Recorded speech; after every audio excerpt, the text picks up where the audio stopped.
नमस्कार दोस्तों, शेयर भी चैनल पर एक बार फिर आपका स्वागत है। दोस्तों, आज मैं आपके लिए एक आईटी, कंप्यूटर, मोबाइल क्षेत्र की एक ऐसी कंपनी का शेयर लेकर आया हूं जो कि कई तरह के काम करती है। क्या काम करती है आपको इस वीडियो में पता चलेगा। तो इसके पहले हम इसका डेटा जान लेते हैं कि आर श्रीनिवासन ने इस कंपनी की स्थापना की थी 1993 में। अगर हम इसके डेटा की बात करते हैं, डेटा बहुत शानदार है।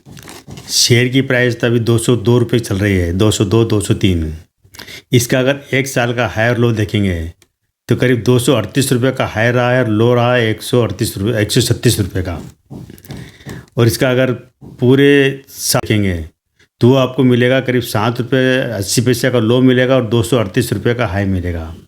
लेकिन आपको ये जरूर ध्यान रखना है कि ये शेयर स्प्लिट हो चुका है और बोनस मिल चुका है। एक शेयर पे 5 शेयर तो स्प्लिट बोनस मिले, 10 रुपये फेस वैल्यू तो उसको 2 रुपये कर दिया। और जो एक शेयर पे एक शेयर का बोनस दे, मतलब है कि आईपीओ में जिसको भी एक शेयर मिला होगा उसके 10 शेयर बनेंगे और 10 शेयर से अगर मल्टीप्लाई करेंगे तभी ये शेयर आपको 202 रुपये के बजाय 2000 रुपये का है, ये मान के चलिए। और इसी तरह अगर ऑल टाइम हाई मानेंगे तो वो 2380 रुपये का मिलेगा आपको, अगर ये स्प्लिट नहीं होता और बोनस नहीं मिलता इसके ऊपर। इसकी लिस्टिंग हुई थी 2007 में। 95 रुपये से लेकर 113 रुपये की इसकी प्राइस रखी थी, लेकिन इसकी लिस्टिंग करीब 160 रुपये के आसपास हुई थी। मार्केट कैप अभी इसका है 16,000 करोड़ का मार्केट कैप है इसका।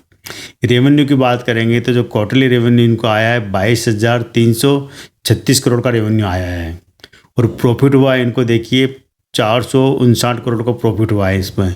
और नेट प्रॉफिट है 324 करोड़ का, मतलब टैक्स वगैरह काट कर। सालाना रेवेन्यू देखेंगे तो करीब 90,000 करोड़ का रेवेन्यू आया इनको। और उसमें 2009 करोड़ का प्रॉफिट हुआ है और नेट इनकम इनकी 1239 करोड़ की रही है। अगर इसके अगर होल्डिंग देखें तो इसके अंदर 57.87% होल्डिंग है फॉरेन की, विदेशी होल्डिंग इसके अंदर। इसकी मतलब प्रमोटर होल्डिंग इसके अंदर आपको नहीं दिखा रहे, लेकिन कुछ होल्डिंग इसके अंदर पब्लिक की है, कुछ म्यूचुअल फंड वगैरह लोकल इनकी है। तो उसमें भी करीब देखा जाए तो 18% और 25% का रेशो बनता है। इसका ROC है 19.5 का है, जो कि बहुत अच्छा है। ROE इसका देखे जाए तो 16.8 का है, वो भी बहुत अच्छा है। डेप्ट का अगर रेशो देखा जाए, इक्विटी मतलब डेप्ट इक्विटी रेशो देखा जाए तो वो 0.37% का है। यानी कह सकते कंपनी एक तरह से कर्ज मुक्त है, कंपनी के ऊपर कर्ज बहुत कम है, नाम मात्र कर्जा है। इसका जो बुक वैल्यू है इसकी 90 रुपये के आसपास है, फेस वैल्यू अभी 2 रुपये है। लेकिन कंपनी के ऊपर देनदारी अब ज़बरदस्त है, 24,387 करोड़ की देनदारियाँ इसके ऊपर है। कंपनी के ऊपर जो संपत्ति है, जो असेट कहेंगे तो ये करीब है 861 करोड़ की है असेट है इनके पास, जिसमें शेयर पूंजी है करीब 156 करोड़ की। रिजर्व कंपनी के पास 7,392 करोड़ का रिजर्व, बहुत अच्छा रिजर्व कह सकते हैं। लेकिन जो ऋण है तो वो करीब है 2,958 करोड़ का ऋण है इनके ऊपर।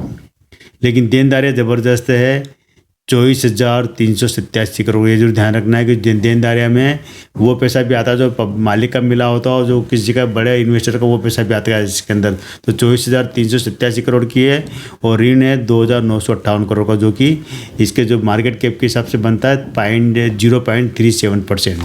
तो ये जरूर आपको ध्यान रखना है। और इसके अंदर अगर इसके जो प्रमोटर है आर श्रीनिवासन, एक बात ज़रूर इसके अंदर अच्छी हुई थी कि 2018 में कंपनी ने बाईबैक लेकर आई थी, जो कि 125 रुपये प्रति शेयर के हिसाब से लाई थी। और इसके अलावा इन्होंने कंपनी ने डिविडेंड दिया हुआ है, जो 6-6.5 जो लास्ट डिविडेंड दिया था वो 6 रुपये 20 पैसे का था। हमेशा कंपनी डिविडेंड बहुत अच्छा देती है, 6-7 रुपये का डिविडेंड देती है। बोनस भी आते हैं। कंपनी के बारे में कंपनी करती क्या है ये जानना बहुत ज़रूरी है, क्योंकि अगर कंपनी का बिजनेस पता नहीं होगा तो मालूम नहीं पड़ेगा कि हम इस शेयर में जो इन्वेस्ट कर रहे हैं, चाहे तो 200 रुपये का शेयर मिल रहा है लेकिन 200 रुपये इन्वेस्ट कर रहे हैं, तो हमें पता होना चाहिए कि हमारा पैसा सही जगह जा रहा है। तो क्या हुआ दोस्तों कि हिंदुस्तान है बहुत बड़ा मार्केट है दुनिया भर के लिए, मतलब दुनिया की जितनी बड़े बड़े उद्योगपति है और जो इलेक्ट्रॉनिक है, मोबाइल बनाती है, इलेक्ट्रॉनिक आइटम बनाती है, टीवी बनाती है, कंप्यूटर, लैपटॉप, जितने बड़े बड़े बनाती मशीनरी, उनके लिए हिंदुस्तान एक बहुत बड़ा मार्केट है। और वो चाहते हैं कि हिंदुस्तान में हम बिजनेस करें, यहाँ पर आकर अपना बिजनेस चलाएं।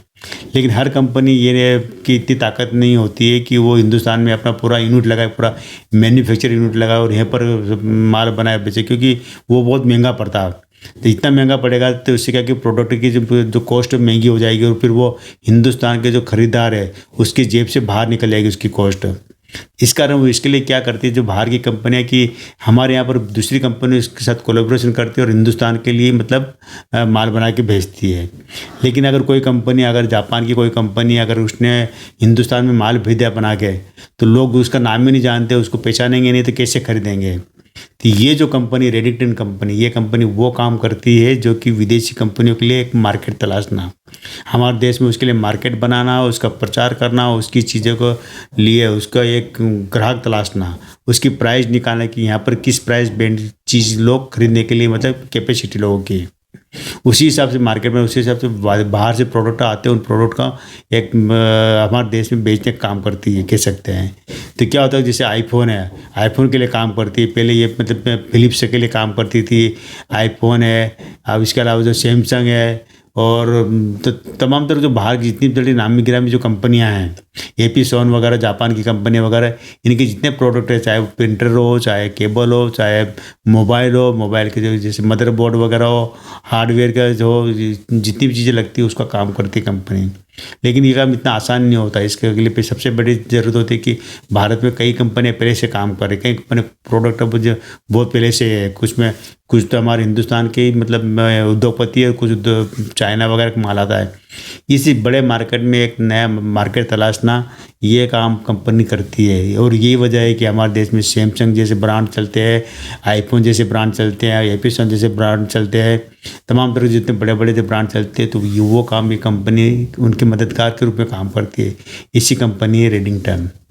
तो छोटी मोटी कंपनी नहीं है, इसका बिजनेस हमारे देश के अलावा अफ्रीका देशों में भी ये काम करती है, इसके अलावा खाड़ी देशों में भी, वहाँ भी ये काम करती है। मतलब खाड़ी देशों में कई कंपनियों को इन्होंने अधिग्रहण किया हुआ है, उनके साथ मिलकर काम करती कंपनी, और एक जो अफ्रीकन देश वहाँ पर काम करती है।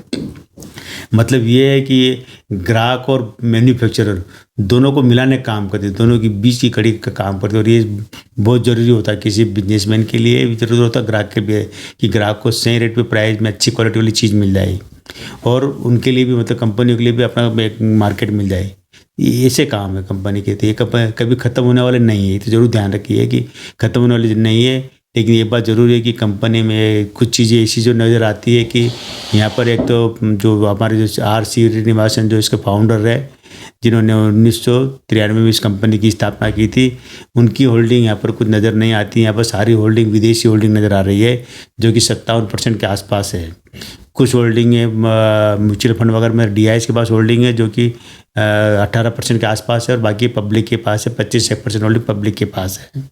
तो इसमें प्रमोटर की होल्डिंग नज़र नहीं आई मेरे को, ये जरूर है। इसके अलावा जो कंपनी को जो देनदारियाँ, कर्जा जरूर कम है कि 2200 करोड़ का आसपास का कर्जा है, लेकिन जो देनदारियाँ कंपनी के ऊपर बहुत ज़्यादा है।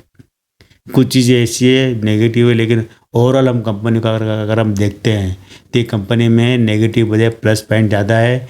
और इसी कंपनी में अगर आप इन्वेस्टमेंट करते हैं तो ये, हालांकि ये टोटल आपकी मर्जी रहेगी, लेकिन हमेशा ध्यान रखिए कि लॉन्ग टाइम के लिए करना पड़ेगा आपको, आप शॉर्ट टाइम के लिए नहीं करेंगे, क्योंकि शॉर्ट टाइम के लिए इस कंपनी इतना प्रॉफिट नहीं दे पाएगी।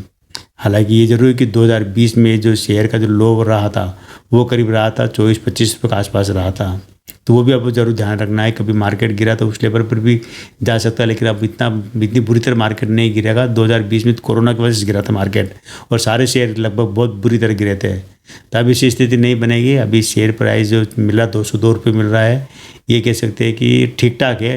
लेकिन आपको अगर कभी ये शेयर अगर 160-70 के आसपास मिलता है तो आप ज़रूर लीजिएगा। टोटल ये वो आपकी मर्जी रहेगी। आज केवल दोस्तों इतना ही, कल फिर मिलते हैं हम एक नए वीडियो के साथ। तब तक मेरे इस चैनल पे बने रहिए, शेयर कीजिए, सब्सक्राइब कीजिए।